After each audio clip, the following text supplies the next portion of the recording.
Now, the new chapter. Now, although in India and Pakistan relations seem to be story of academic conflict and violence, here are the beginning of the story to effect a manage tension and build peace. The two countries have agreed to understand conflict building measure to reduce the risk of war. Now, social services and the prominent personality have collaborated to create an atmosphere of friendship among the people of both countries. Leaders have to meet to submit understanding of the better and find solution.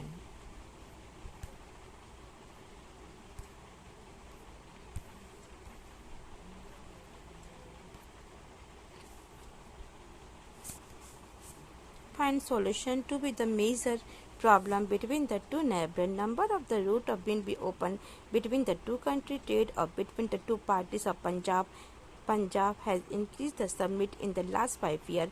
Visa have been the easy and given.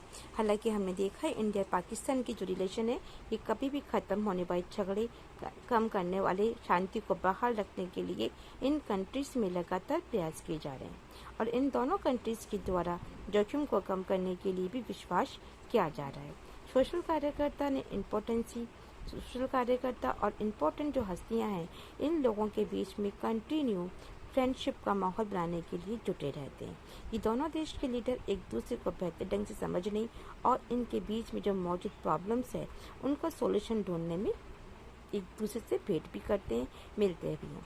इसे हमने पिछले 5 साल के दौरान इन countries में जो पंजाब वाला हिस्सा है इसमें कई बार ऐसा हुआ है कि बस के रूट को खोल दिया गया है और वीज़ा भी आसानी से मिल जाता है। तो no relation extend to the vacuum. It is influenced by the outside power. It is influenced by outside power, and even no matter how much it may try to insult itself from the non-region power, China and United States remain key play in the South Asian policy. Sino-Indian relations have the improved significantly in the last 10 years, but China's strategic partnership with the Pakistan remain the major irritation and demand of development and globalization have both the two Asian gained and closer and their economy tie of multiple rapidly since 1991. अब कोई भी देश के अंदर ऐसी हवा नहीं है चाहे वो अपने गैर इलाकों और ताकतों से अपने को अलग रखने की जितनी भी कोशिश करे वे बाहरी ताकतों और उनकी घटनाओं का इफेक्ट उन पर पड़ता है। चाइना और अमेरिका साउथ एशिया की पॉलिटिक्स में अहम भूमिका निभाते हैं और लास्ट 10 ईयर में हमने देखा कि इंडिया और चाइना के रिलेशन बेहतर हुए हैं। चाइना की स्ट्रेटजी साझेदारी पाकिस्तान के साथ है और यह भारत और चीन के संबंधों में एक बहुत बड़ी मुश्किल है। डेवलपमेंट की जरूरत और ग्लोबलाइजेशन के कारण एशिया महादेश की दो कंट्री ज़्यादातर नज़दीक भी आए हुए हैं और 1991 के बाद में इनके इकोनॉमी रिलेशन ज़्यादा मजबूत हुए हैं। The America involved in the South Asia has rapidly increased after the Cold War.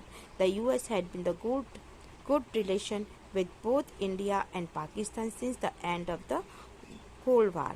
The increasingly work as a moderate in India-Pakistan relation, economic reformer and liberal economy politics in both countries have greatly increased the depth of American participation in this region. The large South Asian spread in the US and the hug size of population and market of the region also give America an task in the future and regional security and peace.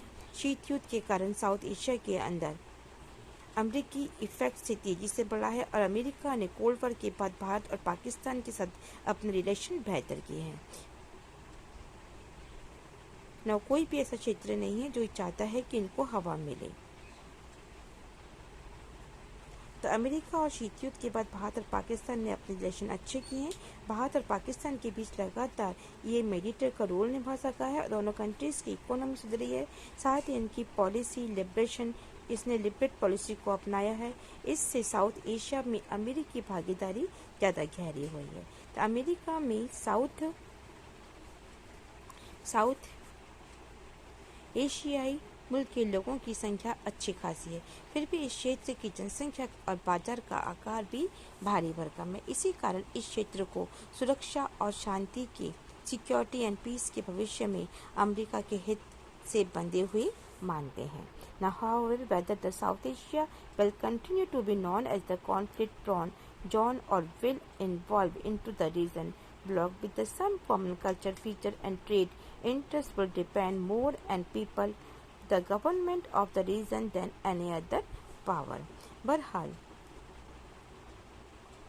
South Asia की संघर्षों की आशंका वाले क्षेत्र के रूप में इसको पहचाना जाता है, अथवा एक ऐसे क्षेत्रीय गुट के रूप में इसका उल्लेख किया जाता है जिसमें इसकी कल्चर, इसके गुण, इसकी क्वालिटी, इसका ट्रेड एक ही तो। और यह बात किसी भी बाहरी पावर से ज़्यादा यहाँ के लोगों और यहाँ की गवर्नमेंट पर डिपेंड करती है ना।